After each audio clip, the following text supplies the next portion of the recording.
इतने दिनों से बेसबॉल बेसबॉल की बात हो रही थी। आखिरकार इस श्रृंखला में इंडिया को पता चल गया कि बेसबॉल है क्या। ये मैं नहीं कह रहा हूं, ये सभी कहेंगे, क्योंकि यही बात होने वाली है आज क्रिक बस चैटर पर।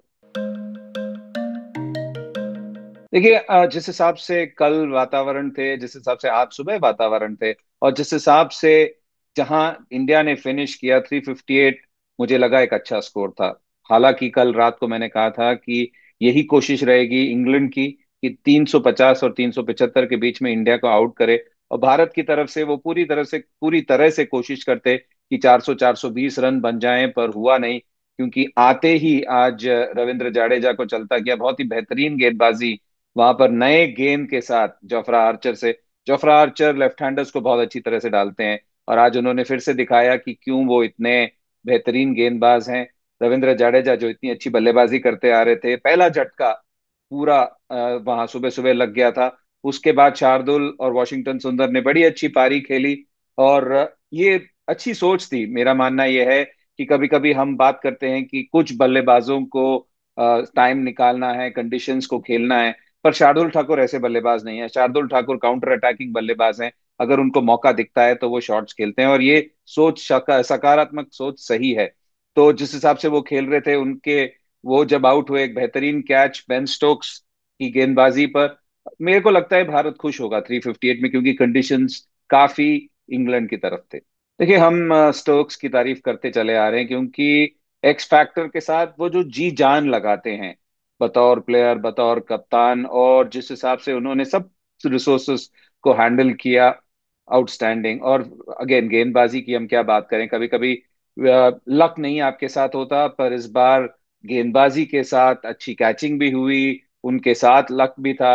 और कमाल की बात है ना कि इतना अच्छी गेंदबाजी करने के बाद भी ये आपको सुनने को मिलता है कि 8 साल बाद उन्होंने 5 विकेट हॉल निकाला है। पर तारीफ करनी होगी, क्योंकि टेस्ट के बाद टेस्ट अगर आप ऐसी गेंदबाजी कर सकते हैं जो भी कंडीशंस हो, वहां पर बेन स्टोक्स ने बेहतरीन गेंदबाजी की है आज। जी हाँ, मैं मानता हूं, जब इंडिया बॉलिंग करने आया तो धूप आ गया था, तो क्या हो गया, इससे ज्यादा कड़कती धूप में इंडियन बॉलर्स ने गेंदबाजी की है, और बहुत अच्छी गेंदबाजी की है। और आज अगर आप देखें, बहुत इनकंसिस्टेंट थे लायंस के साथ। बुमराह की भी अगर आप बात करें, बुमराह उतना पैनापन नहीं था जितना हमने देखा है पिछले मैचों में। पर हाँ, उसके बावजूद भी वो काफी किफायती रहे। पर बाकी अगर गेंदबाजों की बात करें, रन रेट आप सबका देख लीजिए, 5 6, ये चल नहीं सकता। कहा खासकर जब आपके प्रति हो कंडीशंस। और अगेन, कुछ बल्लेबाज जब आप वो क्या चाहते हैं कि बैट टू बॉल मिलाना, और यहाँ पे इंग्लैंड के जो बल्लेबाज हैं वो वही चाहते हैं। और अगर आप उनको आसानी से वो प्रस्तुत कर देंगे तो वो बहुत काम मुश्किल हो जाएगा फिर इंडिया के लिए। इस विकेट पे आप देखिए, हमारे कितने सारे बल्लेबाजों के प्रति उन्होंने शॉर्ट पिच गेंदबाजी कोशिश की, और मजबूर किया, वॉशिंगटन सुंदर को मजबूर किया, साई सुदर्शन को मजबूर किया, और कितनी अच्छी गेंदबाजी हुई। आज हमने कितने शॉर्ट बॉल्स डाले, वो भी एक तरफ से देखना होगा मुझे। और तीसरी चीज जो मेरे दिमाग में बार बार आती है, पिछले मैच में आप सोचिए कितनी बढ़िया गेंदबाजी की थी वॉशिंगटन सुंदर ने, और मुझे लगा था कि उस प्रदर्शन के बाद में भी कप्तान को और थोड़ा भरोसा होगा, क्योंकि आज देख लीजिए 250 रन के आसपास बनने को आ गए हैं, और अभी तक वॉशिंगटन सुंदर ने गेंदबाजी ही नहीं की। तो मैं थोड़ा आश्चर्यचकित हूं कुछ कुछ चीजों से जो आज हुआ है। पर हाँ, आज अगर कहना होगा कि इंग्लैंड ड्राइवर्स सीट पे है, क्योंकि एक तो पहले 358 पे आउट किया, और जिस पॉजिटिविटी के साथ उन्होंने बल्लेबाजी की है, मुझे लगता है कि बिल्कुल इंग्लैंड एडवांटेज, इंग्लैंड है डे 2 के बाद। एक तरफ से 5 विकेट लिया बेन स्टोक्स ने, पर एक और बेन ने वहां पे रन बनाए, बेन डाकेट, जिस हिसाब से उन्होंने बल्लेबाजी की। एक वक्त तो ऐसे लग रहा था कि भारत भारत की गेंदबाजी में भी वो असमंजस में है कि उनको डाले तो कहाँ डालें, क्योंकि हल्का सा ऑफ स्टंप के बाहर होता है, वो बहुत जोर से कट करते हैं या बल्ला रोकते नहीं है हार्डली। जैसे कहते हैं ना कि ओपनर्स को बॉल छोड़ के बॉल पुराना करते हैं, ये बॉल को मार के बॉल पुराना करते हैं, और उसी तरीके से आउट हुए, वो अलग बात है। सीधी गेंद अगर हल्की सी भी टांग पर हो तो बिल्कुल फ्लिक कर देते हैं, या शॉर्ट बॉल पे बहुत तेज हैं। तो मुझे ऐसे लगता है कि भारत ने अभी तक, उनको समझ नहीं आया कि इनको डालें तो कहाँ डालें, क्योंकि स्क्वायर ऑफ द विकेट दोनों तरफ बहुत स्ट्रांग है। और मुझे लगता है कि जिस हिसाब से उन्होंने बल्लेबाजी की, जिस हिसाब से उन्होंने इंडिया को बैकफुट पे धकेला, लाइंस इनकंसिस्टेंट थे पर उसके बावजूद आपको शॉट्स भी खेलने पड़ते हैं, तो मुझे लगता है वो परफॉर्मर ऑफ द डे है आज हमारे लिए ऋषभ पंत। कल हमने कहा था कि जिस हिसाब से वो चोटिल हुए, जिस हिसाब से आज रिपोर्ट्स आए कि मे बी वो आउट ऑफ द सीरीज हैं, पांव फ्रैक्चर हो गया, और जब वो छठे विकेट के बाद जब उनको नीचे आते हुए देखा स्टेयर्स पे, मैं तो आश्चर्यचकित रह गया, और may be for a second मैं आश्चर्यचकित हुआ। फिर मैं एक्चुअली 2 सेकंड के बाद मुझे लगा कि मैं सरप्राइज क्यों हो रहा हूँ, क्योंकि जो उनके साथ जो दुर्घटना घटी, तो वहां से जब इंसान वापसी कर सकता है और इतनी स्ट्रांग वापसी कर सकता है, तो ये तो एक मामूली फ्रैक्चर है।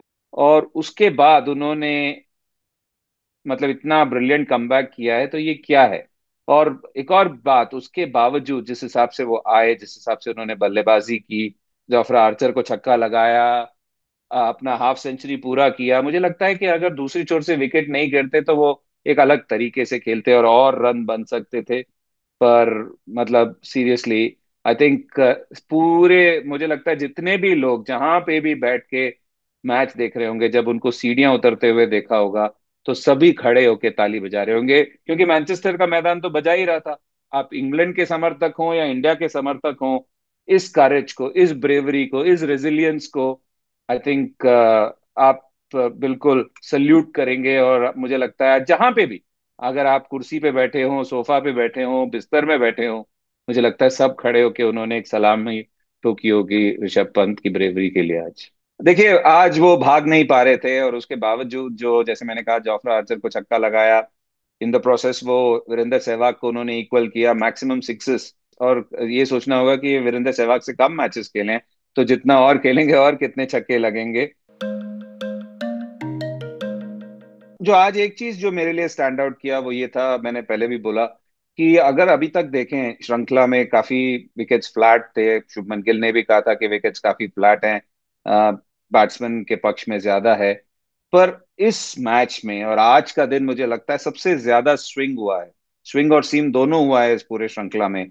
और अगर उस दिन अगर हमारे गेंदबाज, फास्ट बॉलर्स खासकर, अगर नहीं डालेंगे और सही नहीं डालेंगे, तो बड़ा मुश्किल हो सकता है, क्योंकि हमने तारीफ की है जब तारीफ बनती थी। आप बुमराह के बगैर उन्होंने क्या कमाल की गेंदबाजी की थी, आकाशदीप सिराज ने। पर बुमराह के साथ जब बुमराह डाल रहे हैं एक छोर से, तो वो सपोर्ट एक्ट क्यों नहीं कर रहे। तो ये नहीं चलेगा ना, क्योंकि टेस्ट मैच क्रिकेट है, तो बहुत अपने आप से नाराज होंगे सभी, मुझे लगता है, क्योंकि आप इस लेवल पे खेल रहे हैं, किसी को बताने की जरूरत नहीं है। जी हाँ, कभी कभी बताना भी पड़ता है, पर ऐसे बॉलिंग कंडीशंस में जब आपके पक्ष में हो सब कुछ, जब आपके साथ बुमराह जैसा गेंदबाज हो, और अगर नहीं होगा तो बड़ा मुश्किल हो जाएगा। तो ये जरूर भारत को कल सोचना होगा, क्या शुभमन गिल वॉशिंगटन सुंदर पे भरोसा और जता सकते हैं, क्योंकि मुझे लगा कि लॉर्ड्स के प्रदर्शन के बाद उन पे भरोसा जताना बनता है। वो एक ऐसे गेंदबाज हैं जो किफायती भी हैं, विकेट भी निकालते हैं, और टीम मैन हैं, टीम प्लेयर हैं, तो उनको एक देना बहुत जरूरी है।